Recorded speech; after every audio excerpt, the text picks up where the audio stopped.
Get him gone tonight. Get him out the club. Liam Rosinia, he must be sacked. He must. This football is diabolical. What is good, guys? Welcome back to Behind the Dugouts. And what is going to be, it's going to be a rage-filled video. It's just pure rage. There is nothing else. There's no disappointment, sadness, just absolute rage. Because this result, this performance was beyond shocking. 5 games, 5 losses, no goals. Here's a stat for you. The last time this happened, and thanks to the commentators for pointing this one out, was when the Titanic sank.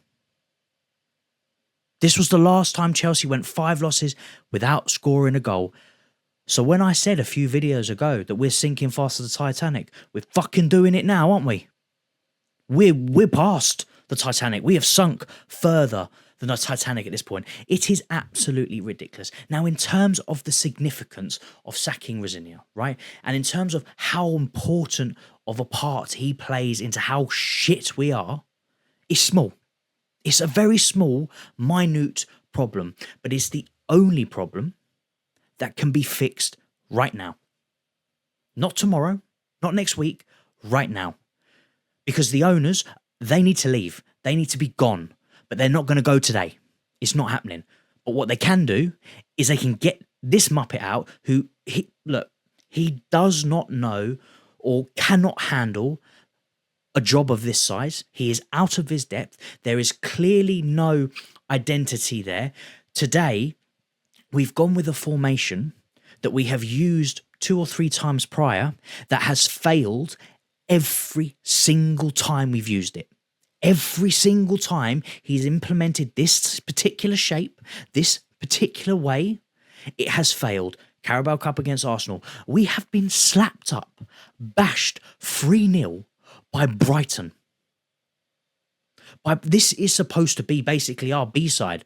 We're the B team. In fact, we're not even a B team. We're like the C and D team at this point.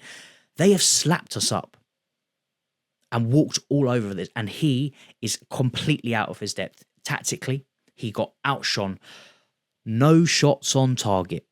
We had, 5 or 6 shots? Not a single shot on target. We went way too defensive in the first half. We couldn't get out. We couldn't do anything. They were winning every second ball. We couldn't string passes together. It looked like a team that has not played together at all, ever. It's ridiculous. It is absolutely ridiculous. And yes, the players do need to take some sense of responsibility. But he has lost the players. He's lost the players. He's lost the dressing room. You can clearly see it. Funny enough today, at halftime, you're thinking, look, the shape has got changed. We've got to make some subs. We've got to change something because whatever he's done again, it ain't working for another game in a row, right? But it's funny enough that the player that he did bring off was one that he fell out with against Man United, who had to come and apologise to his teammates in Fofana. It's convenient that he was always going to be the player that was going to be sacrificed for his cock up at the end of the day, because he's gone and thought this was the right approach to the game, which I don't understand. We've got injuries. So does every other team. There is more than enough in this team to not have to change the shape like the way that we did. Because the players clearly have no idea what they're doing when they're in this kind of shape. And we were run ragged, man. No fight, no determination. The attacking impetus, there was no attacking. It was literally nothing. Deadwood across the board. So for me, I wasn't particularly happy nor interested in the appointment in the first place, right? Straight off the bat, I said it was a downgrade to Maresca, and Maresca wasn't it either.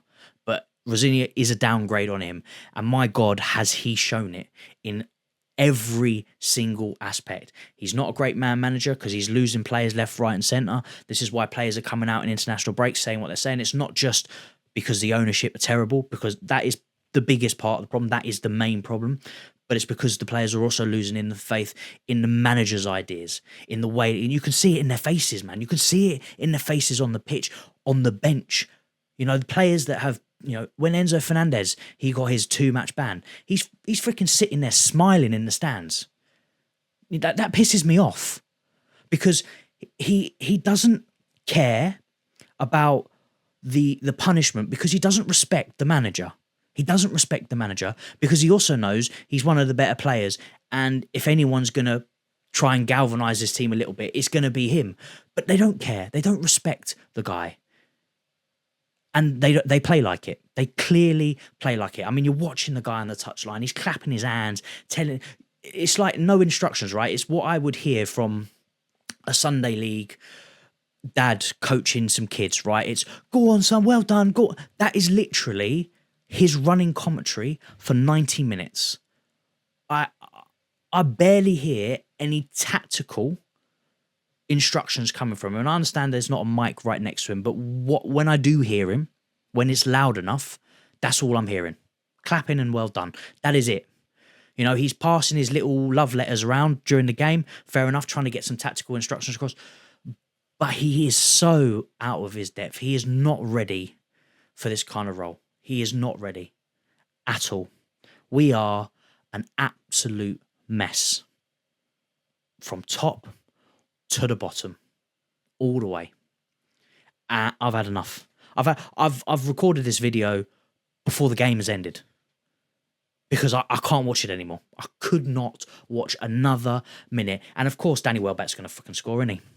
He just always scores against us. So of course we're going to let him bag the third goal this evening. It's ridiculous, guys. It is absolutely ridiculous. I mean, jump in the comments, give me some sanity, something positive in the comments would be beautiful. But I know it ain't coming because what was positive in that game, that it ended. That was a positive. It ended. So we don't have to suffer through it anymore, guys. But I'm going to have to stop. I'm going to stop it here because I'm getting angrier and angrier the more that I'm talking. And I want to stop it before I say something really, really stupid. So for now, guys, that is all from me. Get in the comments. Let me know how you're feeling. I'm done. I'm done with the manager. I'm done with everything. I just want Chelsea back. I want Chelsea back. And whatever needs to be done to get it done, just do it. Because I can't watch this dross football anymore. It's ridiculous, man. We could, by the end of this weekend, or by the end of this weekend, yeah, potentially go down to like 10th or something like that. Like, we're getting to Graham Potter stages, man. We're getting to that level where we're dropping out of the top 10. Only Tottenham have picked up less points than us in the last 8 games. Tottenham, this is relegation form. Relegation. But for now, guys, take care of yourselves, and I will catch you all in the next one. Peace.